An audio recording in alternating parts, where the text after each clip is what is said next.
Where's my video? Where's the... Where am I? Here we are. Hello, everybody. Hope you are doing well. Welcome to the Bible in a year. We have made quite the milestone here. We are at 100 days into the Bible in a year plan.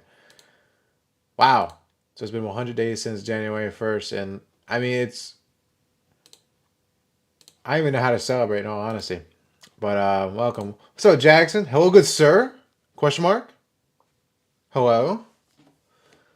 Hello! Exclamation point, good sir. Uh, Glad to be here. We had a fantastic. Let's get some music in here. We had a fantastic stream last night. We had four. I think four guests on. Yeah, I Restream's the platform that I record on, and then it sends it to YouTube and Twitch, and that's how I have the OBS. It's basically like an OBS. So that's how I got the chat. I can do, the cameras. I can invite people. This little number here. Now, if I want to pay the subscription, I could get that restream out of it. But we're not doing too good on money right now. No, I don't do the chat's live. I can't react to something that don't exist. But and to do reruns, you only got like first, I don't even know how to do it on Twitch. Second, I think you could do it on Restream, but you can only record up to like 30 minutes or something like that. And then I'm like, well, my stream goes much more than a...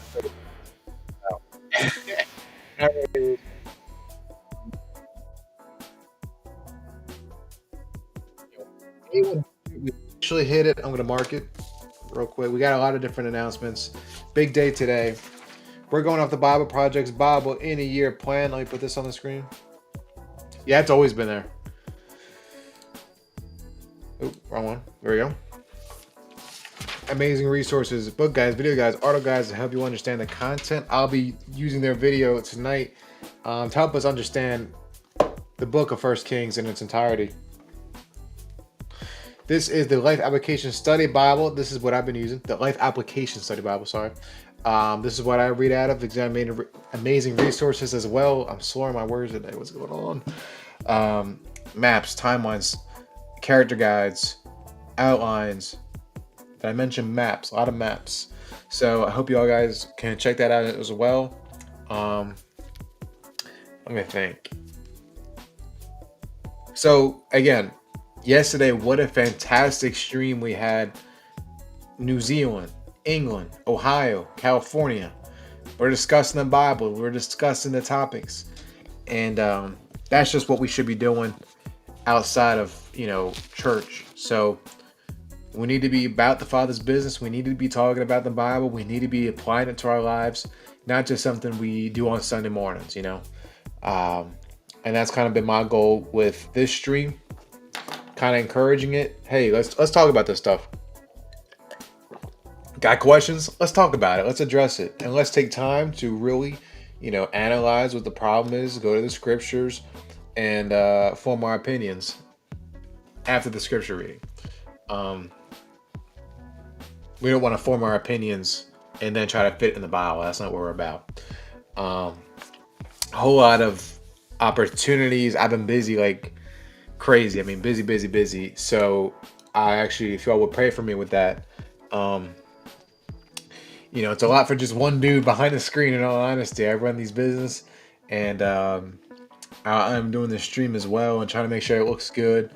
The things that, again, it's more than just a stream, because there's a whole fellowship thing I'm trying to work on and trying to make sure it's good. It's like it's just difficult, you know what I mean, as one person. So and we just read with Solomon or not Solomon, sorry, Elijah being distraught after thinking he was the only one who's out there preaching, but we know that's not true. And yet last night was an amazing encouragement. And I was actually in conversation with somebody who also does Twitch here. And we're discussing, Christians or Christianity and Twitch, right? And how we could be better content creators and that type of thing. Because yeah, this is something we take out of our life, and something with that with our hope that we can help others. Uh, and again, and right now, from my understanding, like here's the thing, I'm fine because I try to do the clips, but I put this on the Instagram. Like it takes right now about an hour to get one video out, one clip, and these clips, in all honesty, they're not getting a lot of attention. And it's just like there's this moment in between the before the success mark where it's gonna be like I have to do all this stuff um, before it can be self-sustaining, and then once it's self-sustaining, then the next step is profit. Um, like my goal is like if I can make just the YouTube or the Instagram pay for itself, kind of perfect. It's getting the clips out there, it's getting the message out there, and we're getting some viewers on Twitch. It's amazing, perfect. Let that be its own thing.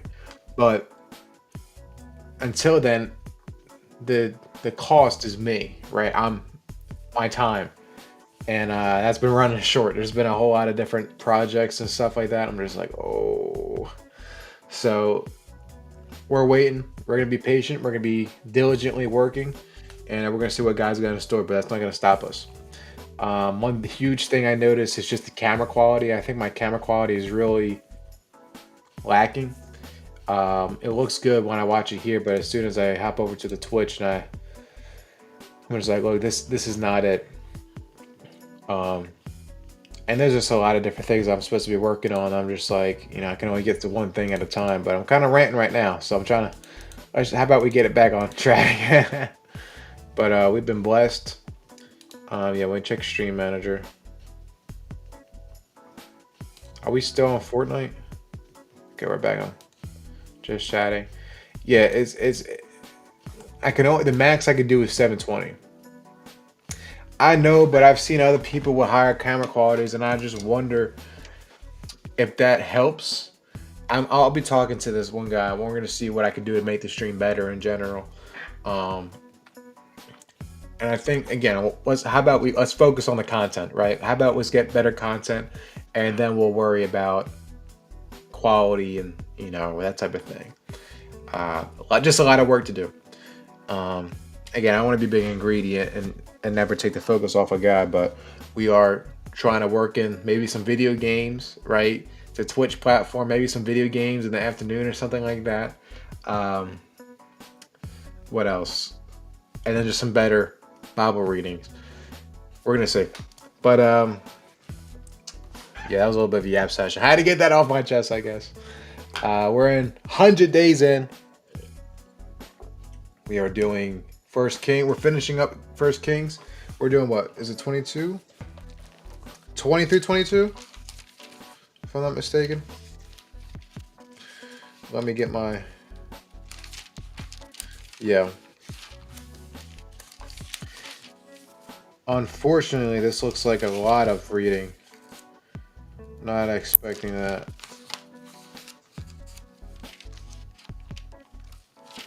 Okay.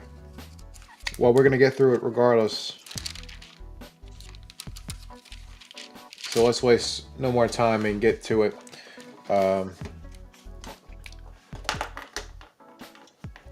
Again, we got Bible reading at 10:30. What we're going to do, chapter notes, chapter notes, chapter notes. Then we're going to go back to the beginning of the book, do our introduction again, some vital statistics, kind of like bookends. And then, we're going to end it on YouTube. That way I don't get copyrighted. We're going to look at the Bible Project summary on First Kings.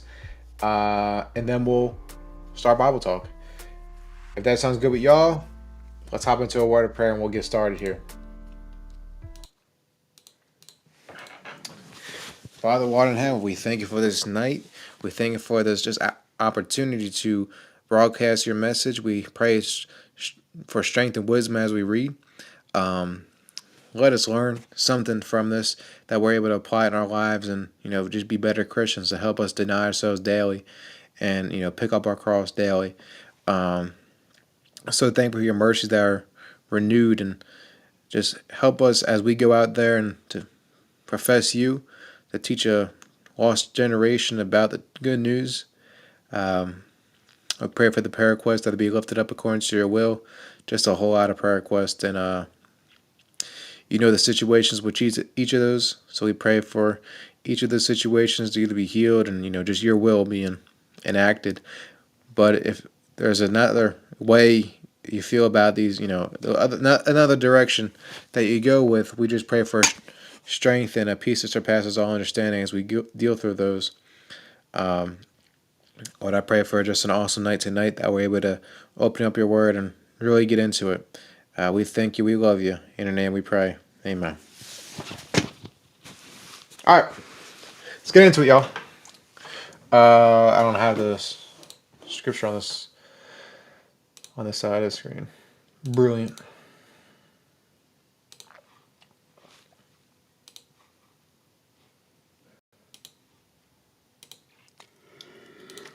Oh my goodness.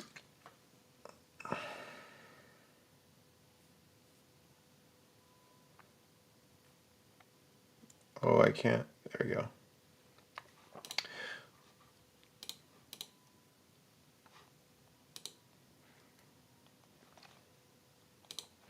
All right. First Kings, chapter 20 here. Let's get into it. It says Ben Hadad attacked Samaria, and Ben Hadad, the king of Syria, gathered all his hosts together, and there was 32 kings with him, and horses and chariots. And he went up and besieged Samaria, and war against it. And he sent messengers to Ahab, king of Israel, into the city, and said unto him, Thus saith Ben Hadad, Thy silver and thy gold is mine, and thy wives also thy children, even the goodliest are mine. And the king of Israel answered and said, My lord, O king, according to thy saying, I am thine, and all that I have. And the messengers came again, and said, Thus speaketh Benhadad, saying, Although I have sent unto thee, saying thou hast delivered me thy silver and thy gold, and thy wives and thy children, yet I will send my servants unto thee tomorrow, and about this time. And he shall research thine house, and in all the house of thy servants. And it shall be that whosoever is pleasant in thine eye, that they shall put in their hand, and take it away. Then the king of Israel called all the elders of the land, and said, Mark, I pray you, and see how this man seeketh mischief. And he sent unto me for my wives, and for my children, and for my silver, and for my gold, and denied him not. Verse 8. And all the elders of them, sorry, and all the elders, and all the people said unto him, Hearken unto him. Oh, it's my soul. And all the elders and all the people said unto him, Hearken not unto him, nor consent. Wherefore he said unto the messengers of Benhadad, Tell me, my lord the king, and all thou didst to send for thy servant, all that first at the first I will do, but this thing I may do not. That I may not do, sorry. And the messengers departed and brought him word again. And Benhadad sent unto him, and said, Their gods do so unto me, and more also, if the dust of Samaria shall suffice for handfuls, and for the people that follow me.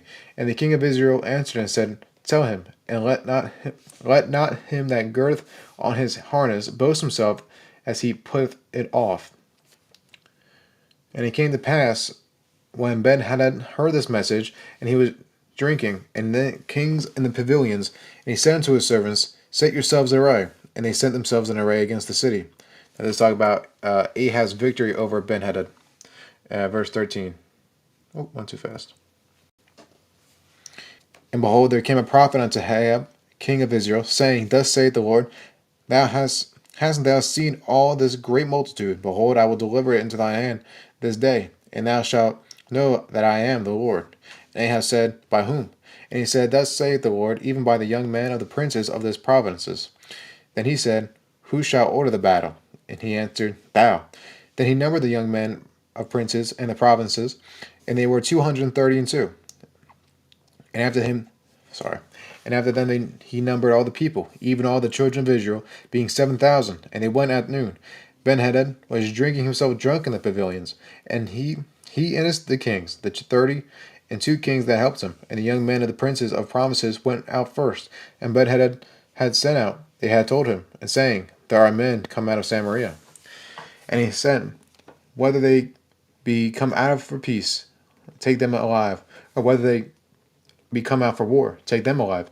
So these young men and the princes of the provinces came out of the city, and an army which followed them, and they slew every one of his man, and the Syrians fled, and Israel pursued them. And Benhadad the king of Syria escaped on a horse with the horsemen, and the king of Israel went out, and smote the horses and chariots, and slew the Syrians with a great slaughter. And the prophets came to it, and the prophet came to the king of Israel and said unto him, Go strengthen thyself and mark, and see what thou doest. For all the return of the year of the king of Syria will come up against thee. Verse 23, let's talk about Ben-Hadad's second attack. And the servants of the king of Syria said unto him, Their gods are gods of the hills, therefore they are stronger than we are. But let us fight against them in the plain, and surely we will be stronger than they. And do this thing, and take the kings away, every man out of his place, and put the captains in their rooms, and see the number thee an army like the army of thou lost, horse for horse, and chariot for chariot, and we will fight against them in the plain, and surely we shall be stronger than they. And he hearkened unto their voice, and did so. And it came to pass at the return of the year, and Benhadad numbered the Syrians, and went up to the Aphek to fight against Israel. And the children of Israel were numbered, and all were present, and went against them. And the children of Israel pitched before them like two little flocks of kids. But the Syrians filled the country. And there came a man of God, and spake unto Israel, and said, Thus saith the Lord, because the Syrians have said, The Lord is God of the hills, but he is not God of the valleys. Therefore will I deliver all this great multitude into thy hand, and he shall know that I am the Lord. And they pitched over one against the other 7 days. And it was so, that in the seventh day that the battle was joined. And the children of Israel slew the Syrians 100,000 footmen in one day. But the rest fled to Aphek, into the city. And there was a fall Nope. And there was a wall fell upon the 27,000 of the men that were left. And Benhadad fled and came to the city and inner chamber. And his servants said unto him, Behold now, we have heard of the things of the kings of the house of Israel, our merciful kings. Let us, I pray thee, put a sackcloth on our loins, and rope up our heads, and go out to the king of Israel. Peradventure he will save thy life. So they girded the sackcloth on their loins, and put up ropes upon their heads. And the king and came to the king of Israel, and said, Thy servant Ben-Hadad saith, I pray thee, let me live. And he said, Is he yet alive? He is my brother. Verse 33. Now the men did diligently observe whether anything would come up from him. And he did hastily catch it. And he said, Thy brother Ben-Hadad. Then he said, Go bring him. Then Ben-Hadad came forth to him, and he caused him to come up into the chariot. And Benhadad said unto him, The cities which my father took from my father I will restore, and thou shalt make streets for thee in Damascus, as my father made in Samaria. Then said Ahab, I will send thee away with this covenant. So he made a covenant with him, and sent him away. Now this last part is talking about a prophet condemns Ahab. We'll finish up here around verse 35. Yeah, there we go. It says, A certain man of the sons of the prophets said unto the neighbor in the word of the Lord, Smite me, I pray thee. And the man refused to smite him. Then said unto him, Because thou hast not obeyed the voice of the Lord, behold, as soon as thou art departed from me, a lion shall slay thee. And as soon as he was departed from him, a lion found him, and slew him. Then he found another man, and he said, Smite me, I pray thee. And the man smote him, so that smiting he wounded him. So the prophet departed, and waited for the king by the way, and disguised himself with ashes upon his face. As the king passed by, he cried unto the king, and said, Thy servant went out from the midst of this man, and by any means he is missing. Then shall the life be for his life, or else thou shalt pay a talent of silver. And as thy servant was busy with there, he was gone. And the king of Israel said unto him, So shall the judgment be. Thyself hast decided it. And he hasted, and he took ashes away from his face. And the king of Israel discerned him that he was of a prophet, was of the prophets.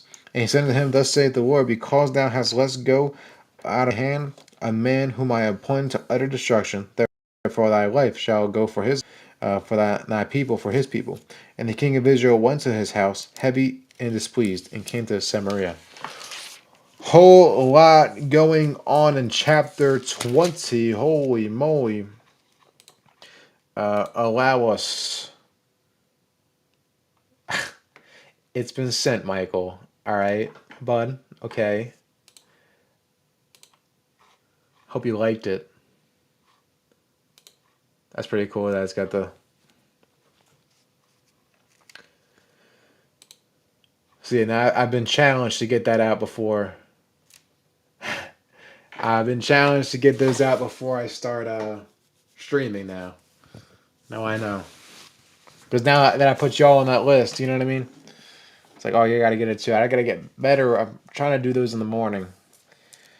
Um, So our first note about chapter 20 is going to start with verse 1. It says, with two evil and two good kings up to this point, the southern kingdom, Judah, wavered between godly and ungodly living. But the northern kingdom, Israel, had 8 evil kings in succession. To punish both kingdoms for living their own way instead of following him, God allowed the other nations to gain strength and become their enemies. 3 main enemies threatened Israel and Judah during their 2 centuries. Israel, that's not right, Syria, Assyria, so you got Syria and Assyria. Remember, these are 2 different places. And Babylonia. Syria, the first to rise to power, presented an immediate threat to Ahab and Israel. So they can be the day's devotion and not yesterday's? What does this mean? I do it daily. I always do it in the morning or afternoon.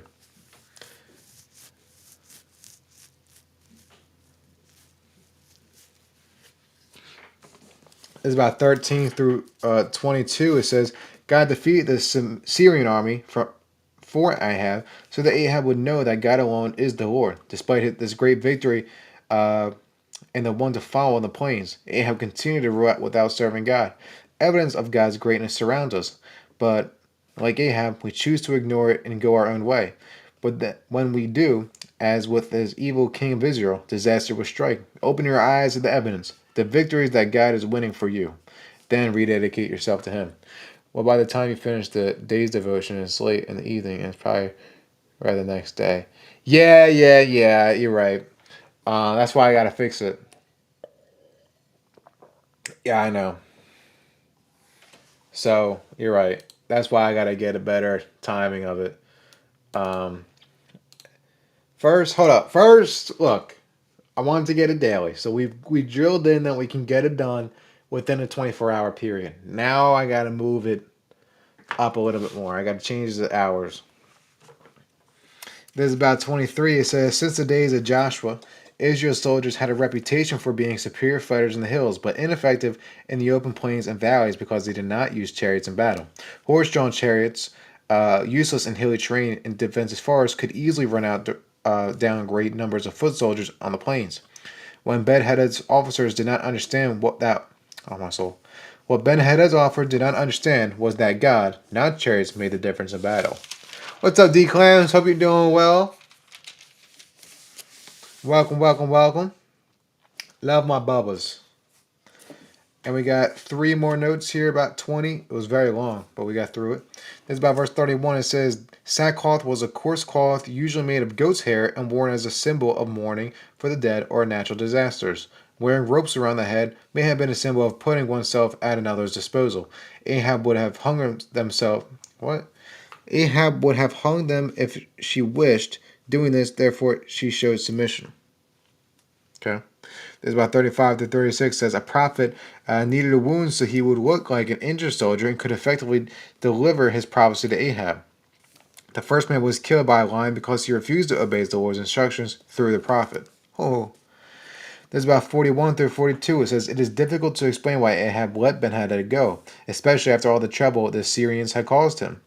God helped Ahab destroy the Syrian army to prove that Ahab and to Syria that alone was God, but Ahab failed to destroy the king, his greatest enemy. That Ben-Hadad was under God's judgment to die, and Ahab had no authority to let him live.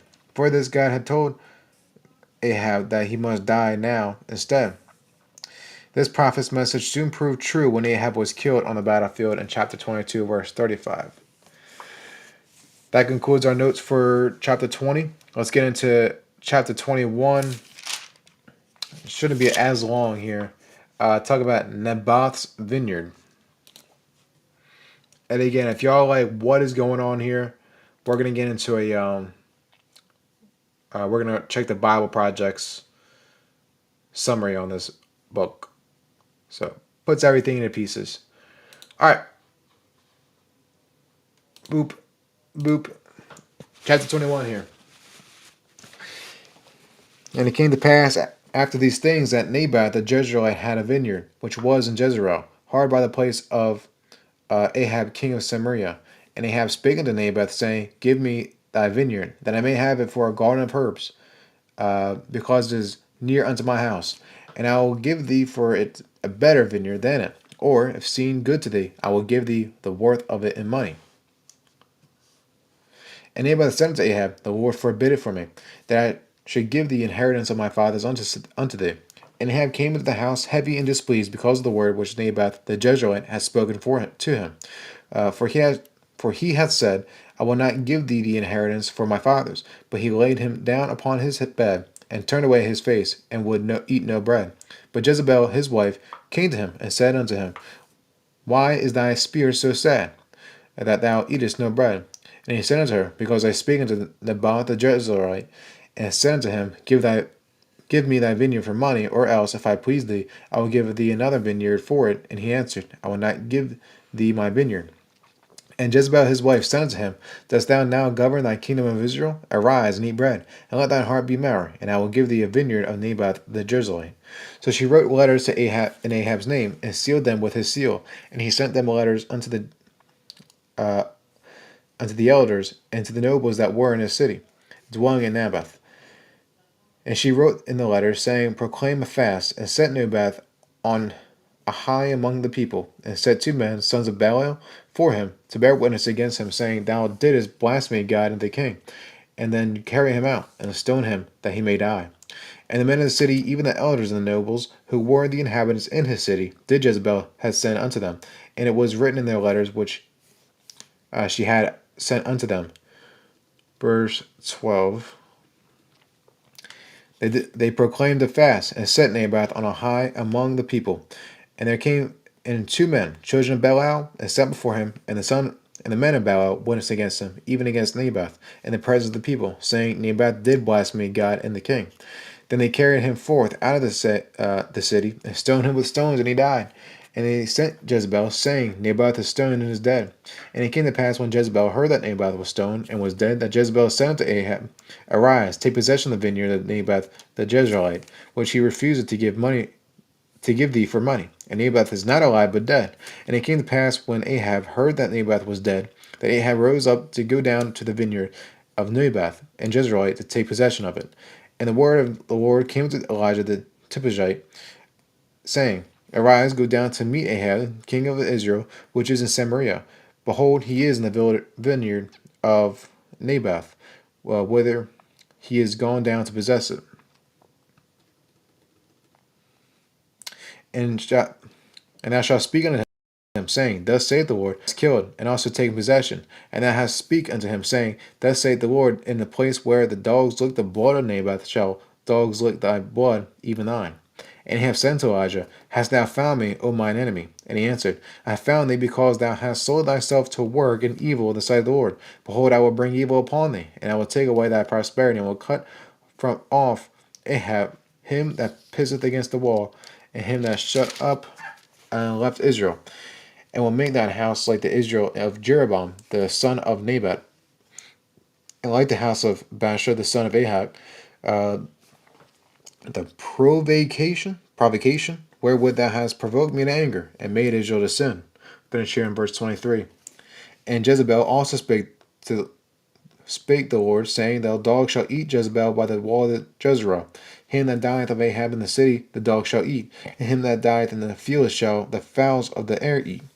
But there was none like unto Ahab, which did sell himself to work wickedness in the sight of the Lord, whom Jezebel his wife stirred up. And he did very abominably in the following idols, according to all the things as Adamarites, whom the Lord cast out before the children of Israel. And it came to pass, when Ahab heard of those things, he rent his clothes, and put sackcloth upon his flesh, and fasted, and sat in sackcloth, and went softly. And the word of the Lord came to Elijah the Tishbite, saying, Seekest thou how Ahab humbled himself before me? Because he humbled himself before the Lord. Nope, I didn't say that. It says, Because he humbled himself before me, and I will not bring the evil in his days, but in the son's days will I bring the evil upon his house. I still live in the projects, he says, real talk. We're going to get you out the projects. We're homeless. We're homeless in the spiritual world. This ain't our home. Uh, Jezebel be lying. Let's talk about a little bit of these notes. We don't got a lot of notes about chapter 21. This says about verse 4. It says, after hearing God's judgment, Ahab went home to pout. Driven by anger and rebellion against God, he flew into a fit of rage when Naboth refused to sell him his vineyard. Ahab was accustomed to getting what he wanted and had no respect for God's laws. So it was in character for him to resent Naboth and allow Jezebel to pursue her plan to kill him. And it was Naboth's duty, according to God's laws, to keep his ancestral lands in his family. So Naboth was not in position to sell the land. This incident shows the cruel interplay between Ahab and Jezebel, the two of the most wicked leaders of Israel's history. Hello, Mariah. How are you? Hope you are well. This is about verse 13. It says Jezebel devised a scheme that appeared legal to get the land for her husband. Two witnesses were required to establish guilt, and the punishment for blasphemy was death by stoning. Those who twist the law and legal procedures to get what they want today may be more sophisticated in how they go about it, but they are guilty of the same sin. I mean, that is quite wild to. I mean, ain't that I can't remember. Anyways, this note about verse 20, it says, Ahab still refused to admit his sin against God. Instead, he accused Elijah of being his enemy. When we are blind by envy and hatred, we find it almost impossible to see our own sin. That's actually why I think it's so important that we have friends, like accountability partners, because if we don't have our friends to say, hey, that wasn't, a good thing that you did, we're not going to see it ourselves. That's why we need to. As iron sharpens iron, man shall sharpen the countenance of his friend. Busy. I've been busy. So just busy. When Michael won't comment on your dank meme. Michael don't know what a dank meme is, Declam, so don't feel offended. Our last note about chapter 21 is verse 29. It says Ahab was more wicked than any other king of Israel.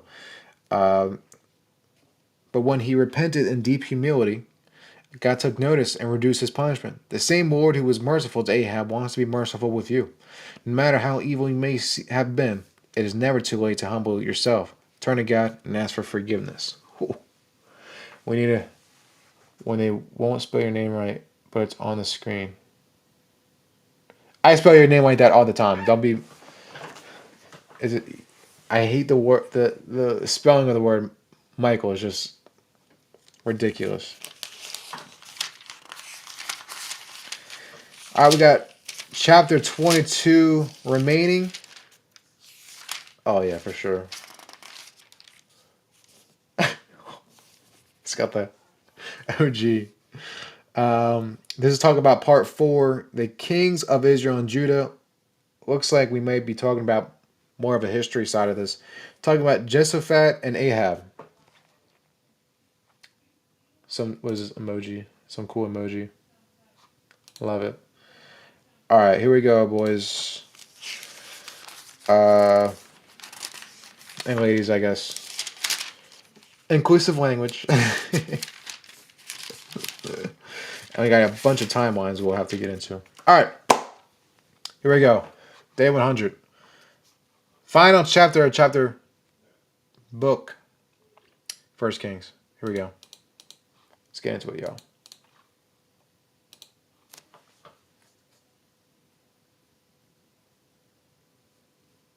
It's kind of weird to see the, countries' names, but it kind of reminds you of like today. You know what I mean? All right, anyways. Verse 1.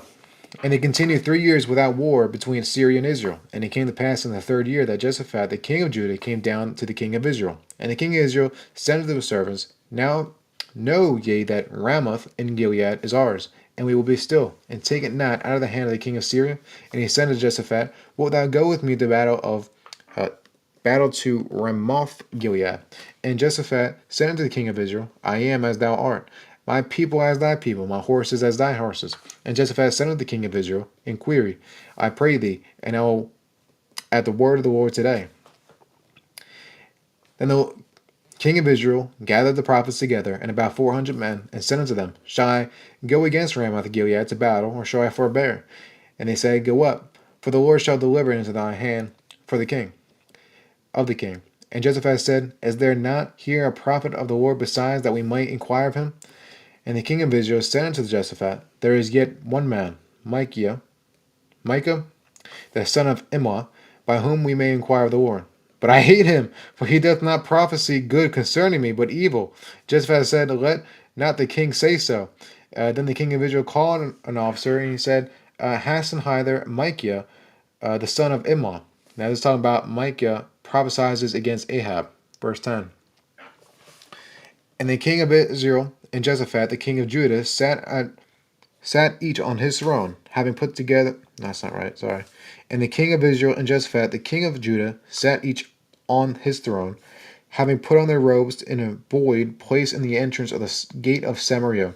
And all the prophets prophesied before them. And Zedekiah, the son of Cheniah, made him horns of iron. And he said, Thus saith the Lord, wilt these shalt thou push the Syrians until thou have consumed them. And the Lord and the prophets prophesied, so saying, Go up to Ramoth Gilead and prosper, for the Lord shall deliver it into the king's hand. Verse 13. And the messenger that was gone to Micah, speaking to him, saying, Behold now, the words of the prophets declare good unto the king with one mouth. Let thy word, I pray thee, be like a word of them, and speak that which is good. And Micah said, As the Lord liveth, what the Lord saith unto me, that I will speak. So he came to the king, and the king said unto him, Micah, shall we go against Ramoth Gilead to battle, or shall we forbear? And he answered, Go and prosper, for the Lord shall deliver it into the hand of the king. And the king said unto him, How many times shall I adjure thee that thou tell me nothing but that which is true in the name of the Lord? And he said, I saw all Israel scattered upon the hills, as sheep that have not a shepherd. And the Lord said, These have no master. Let them return every man to his house in peace. And the king of Israel said unto Jehoshaphat, Did I not tell thee that I would have prophecy and no good concerning me, but evil? And he said, Hear thou therefore the word of the Lord. I saw the Lord sitting on his throne, and all the hosts of heaven standing around him, on his right hand and on his left. And the Lord said, Who shall persuade Ahab, that he may go up and fall at Ramoth Gilead? And one said on this matter, and another said on that matter. And there came forth a spirit, and stood before the Lord, and all, and said, I will persuade him. Verse 22. And the Lord said unto him, Wherewith? And he said, I will go forth, and I will be a lying spirit in the mouth of all his prophets, and said, Thou hast persuaded him, and prevail also. Go forth and do so. Now therefore, behold, the Lord hath put a lying spirit in the mouth of all these prophets, of all thy prophets, and the Lord hath spoken evil concerning thee. But Zedekiah, the son of Chenanah, went near and smote Micah on the cheek, and said, Which way the spirit of the Lord went? Sorry, which way? Oh my soul. Which way went the Spirit of the Lord from me to speak unto thee? And Micah said, Behold, thou shalt see in that day, when thou shalt go into thy inner chamber to hide thyself. And the king of Israel said, Take Micah, and carry him back unto Amon, the governor of the city, unto Josh, the king's son, and say, Thus saith the king, Put this fellow in the prison, and feed him with bread of affliction and with water of affliction, until I come in peace. And Micah said unto him, If thou return at all in peace, the Lord hath not spoken by me. And he said, Hearken, O people, every one of you. Now this is death of Ahab. I know it's a lot because we're kind of finishing up a whole book here. It says, So the king of Israel and Jehoshaphat, the king of Judah, went up to Ramoth Gilead, and the king of Israel said unto Jehoshaphat, I will disguise myself and enter into battle, but put thou on thy robes. And the king of Israel disguised himself and went into the battle. And the king of Syria commanded his 30 captains that had rule over his chariots, saying, Fight neither with small nor great, save only the king of Israel. And it came to pass, when the captains of the chariots saw Jehoshaphat, and they said, Surely it was the king of Israel. And they returned aside to fight against him. And Jehoshaphat cried out. And it came to pass, when the captains of the chariots received that it was not the king of Israel, and they turned back from pursuing him. And a certain man drew a bow at a venture, and smote the king of Israel between the joints of the harness. Wherefore he had unto the driver of his chariot, Turn thy hand, and carry me out of thy host, for I am wounded. And the battle increased that day, and the king was stayed up in his chariot against the Syrians, and died at Eden. And the blood ran out of the wound into the midst of the chariot. And there went a proclamation throughout the host about the going down of the sun, saying, every man to his city, every man to his own country. Verse 37. So the king died, and was brought into Samaria. And they buried the king in Samaria, and one washed the chariot in the pool of Samaria. And the dogs licked up his blood, and they washed his armor, according unto the word of the Lord which he spake. Now the rest of the acts of Ahab, and all that he died, and the ivory house which he made, and all of the cities that he built, are they not written in the book of the Chronicles and of the kings of Israel? So Ahab slept with his fathers, and Asa his son reigned instead. Let's talk about Jehoshaphat rules in Judah. Verse 41. And Jehoshaphat the son of Asa began to reign over Judah in the 4th year of Ahab king of Israel. And Jehoshaphat was 30 and 5 years old when he began to reign, and he reigned 20 and 5 years in Jerusalem. And his mother's name was Azbuh, the daughter of Shili, and walked in all the ways of Asa the father, and turned not aside from it, doing what was right in the eyes of the Lord. Nevertheless, in the high places were not taken away, for the people offered and burnt incense, yet in the high places.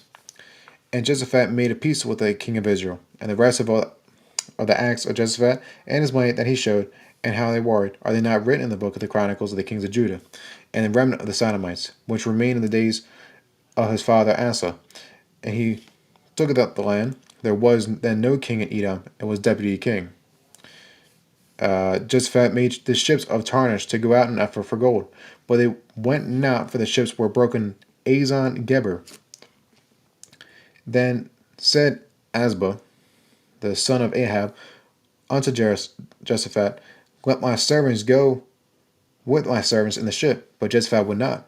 And Jehoshaphat slept with his fathers, and was buried with his fathers in the city of David his father. And Jehoram his son reigned in his stead. I think this last part talking about Azir rules in Israel. So verse 51. Azir the son of Ahab began to reign over Israel in Samaria the 17th year of Jehoshaphat king of Judah, and reigned 2 years over Israel. And he did evil in the sight of the Lord, and walked in the way of his father, and the way of his mother, and the way of Jeroboam the son of Nebat, who made Israel to sin. For he served Baal and worshipped him, and provoked the anger of the Lord God of Israel, according to all that his father had done. That concludes first. Yeah, it's mirrored. Let me put this up. Yeah, so let me see if I can get a word. Yeah, everything's mirrored. So let me show you. See, that's what it should look like. I only do it because it's mirrored, because it looks like I'm looking away from the chat. You know what I mean? I'm like, hello, but because the camera's over here, you know what I mean? I should be like doing like this, but when I look at the computer screen, I know, right? What's up, Jeff? Hope you're doing well, bud. Hello. Yeah. I do wish I could fix it. Wow! Get this guy banned. Get Michael banned. Get Michael banned. Get him banned. Yeah, I know. These guys. Gee whiz. Gee whiz. Oh my goodness. Oh my goodness.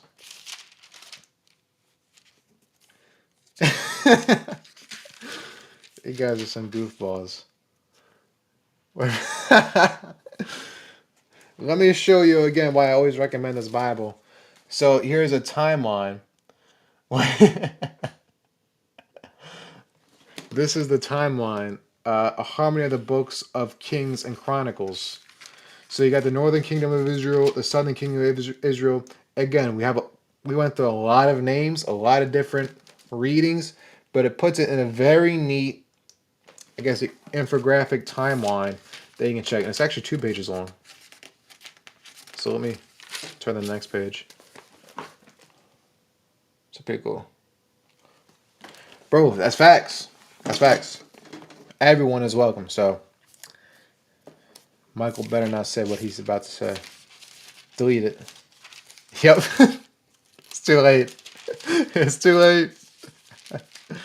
That concludes the First Kings readings. What we're going to do is go back into the beginning. We're going to read our introduction. So it's kind of like book ends, right? So we kind of get a grasp. And then I'm going to stop the YouTube so we can watch the Bible Project's video on this, kind of get a visual summary. Again, they have way more resources than I can devote my time to. Um, Thank you, Kev Bear. Are you related to J Bear? I'm joking. Um, Always. Anyways, I do have to head out. I just want to stop by. Thank you so much for stopping by. Very much appreciated. Thank you. Christ is King. God bless, bro. Um, and I don't want to get copyrighted on YouTube, so we'll be able to watch them and then get to it. We don't know. This might be his second stream, his second account. But I don't think you saw it, Jeff, but it was pretty bad what he said. We, we can't say it on stream, put it that way. I'm not going to say it on stream. Must be gutted. None of us have. Exactly right. So again, let me show you again. This is the Life Application Study Bible. Speak yourself. Again, so you got some vital statistics, the kind of the introduction to it, the blueprint, mega themes. You have maps, another timeline, and again, there's more notes throughout. You know what I should do? You know what I should do? I should get like an overhead display, and it kind of shows y'all what I'm looking at. And I can point it out. How cool would that be? And it's not mirrored. Yes, of course. We also do, and all just to be fair, depending on how big the question is, um, I do Bible talk at 10:30, so about 10 minutes from now, where we go a little bit more into discussion. But from right now, we're in our Bible reading, so we just kind of focus on what's at hand, and then we get into some bigger discussion. Always welcome. You fire away. Again, we're always here to discuss Bible talk. So again, as book ends the First Kings, it says, this is our introduction. It goes, I don't care what anyone says. I'm going to do it. The boy yells at his mother as he storms out of his house. This is a familiar scene in many homes and in every society. The words change, but the essential message is the same. A person is not open to advice because his or her mind is closed. Some advice may seem sought, but it is followed only if it reinforces the decision already made, or is an easier path to take. Human nature pushes us to reject help and do things only in our way. That's so true. It says, a much wiser approach is to seek, hear, and follow the advice of good counselors. Solomon, the world's wisest man, urges this in Proverbs. How ironic that his son and successor, Rehoboam, listened instead to his foolish advice, with devastating results. And Rehoboam's inauguration, he was petitioned by the people to be a kind and generous ruler. The older men counseled him to be a quote, to be a servant and a good and speak good words to them. That was in chapter 12, verse 7. But Rehoboam agreed with the cruel advice of his peers, who urged him to be harsh. As a result, the kingdom split apart. Learn from Rehoboam's mistake. Commit yourself to seeking and following wise counsel. So the main events of First Kings are David's death, Solomon's reign, the division of the kingdom, and Elijah's ministry. As Solomon ascended the throne, David charged him to obey God's laws and to, quote, walk in his ways. That was in chapter 2, verse 3. This Solomon did, and when he given the choice of the gifts of God, he humbly asked for wisdom. As a result, Solomon's reign began with great success, including the construction of the temple. His greatest achievement, Unfortunately, Solomon took many pagan wives and concubines who eventually turned out his heart away from the Lord and to their false gods. Rehoboam succeeded Solomon and had the opportunity to be wise, compassionate, and a just king. Instead, he accepted the poor and advice of his young friends and attempted to rule with an iron hand. But the people rebelled, and the kingdom split in two. The 10 tribes in the north, Israel, were ruled by Jeroboam, and only Judah and Benjamin in the south remained with Rehoboam. Both kings wove a path through the reigns of corrupt and idolatrous kings, with just a few kings in the south, with the clear voices of the prophets continuing to warn and call these nations back to God. Elijah is surely one of the greatest prophets, and 1 Kings 17 through 21 featured his conflict with wicked Ahab and Jezebel in Israel. One of the most dramatic confrontations in history. Elijah defeated the prophets of Baal at Mount Carmel. It says, in spite of the incredible opposition, Elijah stood for God and proved that one plus God is a majority. That one plus God is a majority. What the heck does that mean? If God is on our side, no one can stand against us. That's talking about Romans 8:31. Um, okay, we got a big question here. Let me get into it. It says, so I've spent my life believing Jesus uh, loves me.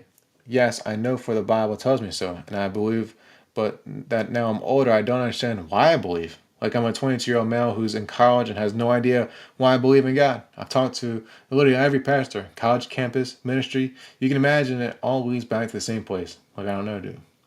That's a very good question, and I want to devote real time to that. Would you allow me to address this in about like 7 minutes? Because that's a very, I mean, I want to make sure that we talk about that. I'm just going to finish up some statistics, or not statistics, vital information with this. We'll close this up. If that's good with you, let me know. The vital statistics of First Kings says the purpose was to contrast the lives of those who lived for God and those who refused to do through the history of the kings of Israel and Judah. All good. I appreciate that. Thank you.